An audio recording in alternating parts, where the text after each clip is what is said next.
Exhibitor, वहां foreign buyers भी उस कार्यक्रम के साथ सहभागी बने थे।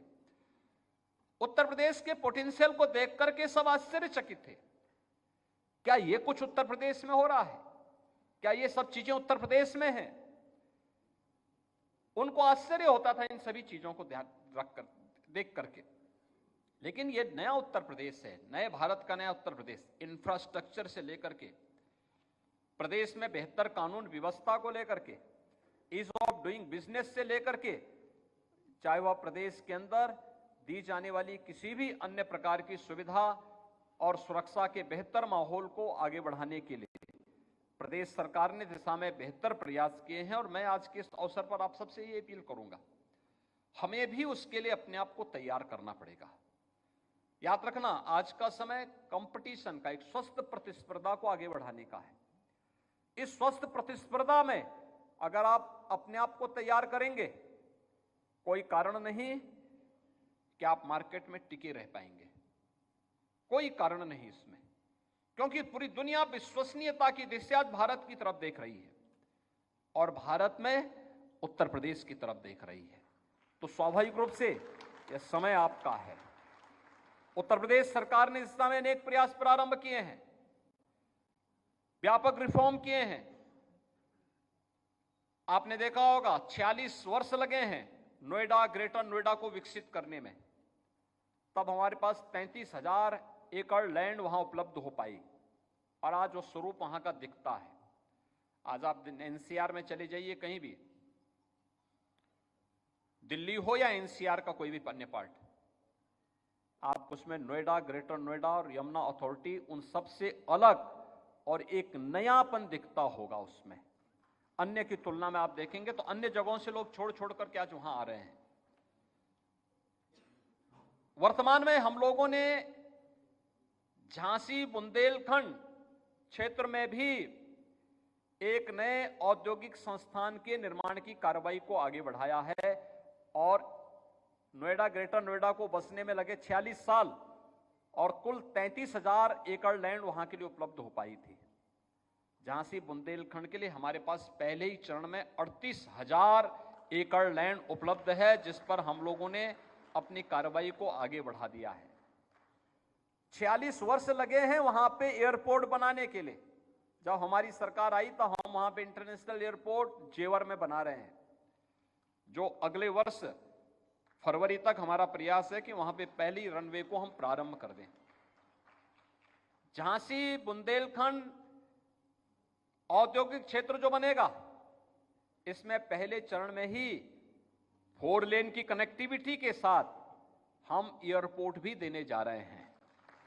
वहां पे हमारा डिफेंस मैन्युफैक्चरिंग कॉरिडोर भी स्थापित हो रहा है।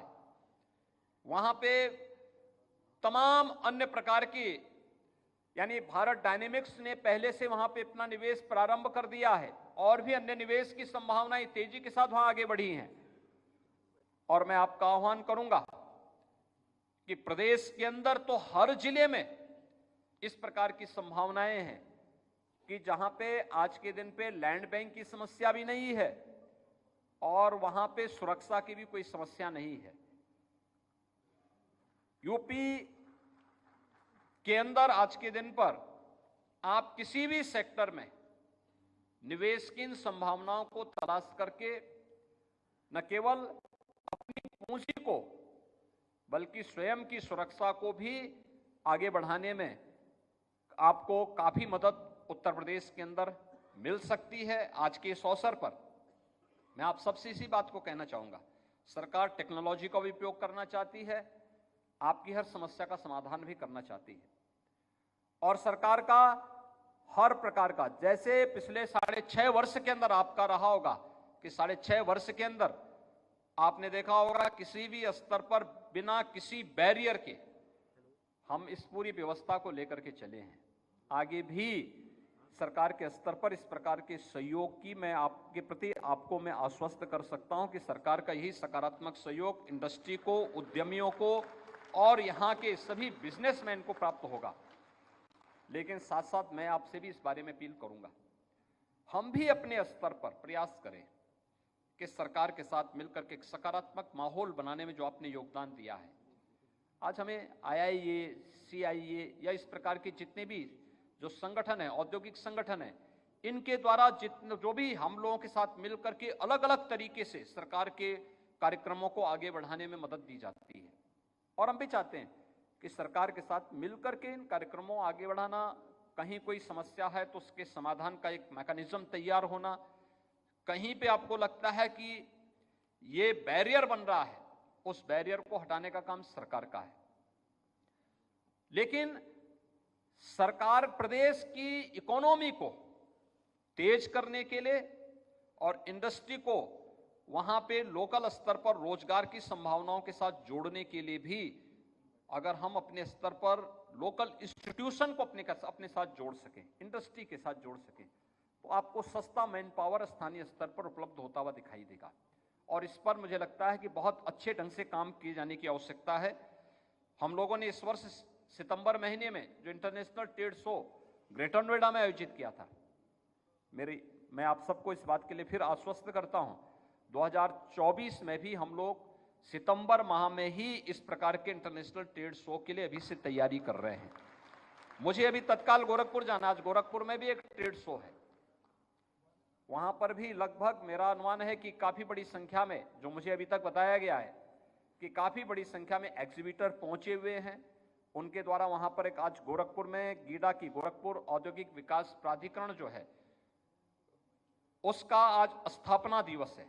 उसके स्थापना दिवस के अवसर पर आज वहां पे भी एक बहुत बड़ा एग्जीबिशन वहां लगी हुई है। उस एग्जीबिशन में काफी एग्जीबिटर वहां पहुंचे हुए हैं और वहां पे भी काफी बड़ी संख्या में उद्यमी आज एकत्र हुए हैं। उस कार्यक्रम के लिए जाने के कारण मैं आपके यहाँ, मैंने इसीलिए अपने MSME मिनिस्टर को पहले यहाँ भेज दिया था कि इस कार्यक्रम, हमारी विधानसभा भी चल रही है और ये भी हमारा सप्लीमेंट्री डिमांड्स इसी शीतकालीन सत्र में आने के नाते विधानसभा की भी अपनी व्यस्तता है। तो इस अवसर पर मैं आप सबको इस बारे में कहूंगा कि सितंबर 2024 में फिर इंटरनेशनल ट्रेड शो के लिए अभी से आप लोग अपनी तैयारी करिए। जैसे इस बार आपने देखा होगा कि इंटरनेशनल बायर्स भी बड़ी संख्या में आए थे, ऐसे ही हमारा प्रयास होगा कि अगले वर्ष भी काफ़ी बड़ी पैमाने पे देश और दुनिया के बायर्स इस अवसर पर उपस्थित हों, इन कार्यक्रमों के साथ एक सफलतम आयोजनों के साथ जुड़ें और फिर केवल नोएडा ही नहीं, प्रदेश की राजधानी लखनऊ है, आगरा है, वाराणसी है, प्रयागराज है या फिर बुंदेलखंड के क्षेत्र हैं, अन्य क्षेत्रों में भी इस प्रकार के ट्रेड शो हों जिससे लोगों को आगे बढ़ने का अवसर प्राप्त हो। प्रदेश में हम लोगों ने बहुत सारे कार्यक्रमों को आगे बढ़ाया है। खासतौर पर हम लोगों का पहले से इस पर फोकस भी है और प्रधानमंत्री जी ने दीपावली के पहले भी इस बारे में आह्वान किया था कि लोकल प्रोडक्ट को खरीदने के लिए लोगों को प्रोत्साहित करना। और हम लोगों ने पहले से भी यहां से शासनादेश जारी किया है। आज यहां पे मुख्य सचिव भी हैं, मैं मुख्य सचिव महोदय से भी इस बारे में कहूंगा। हमारा प्रयास होना चाहिए कि शासकीय क्रय की जितनी भी योजनाएं हैं उसमें हमारा प्रयास होना चाहिए कि स्थानीय प्रोडक्ट को हम प्राथमिकता दें और कम से कम 25% की लिमिट को तो हम प्रभावी ढंग से उसको लागू करने की कार्रवाई को तेजी के साथ आगे बढ़ाएं।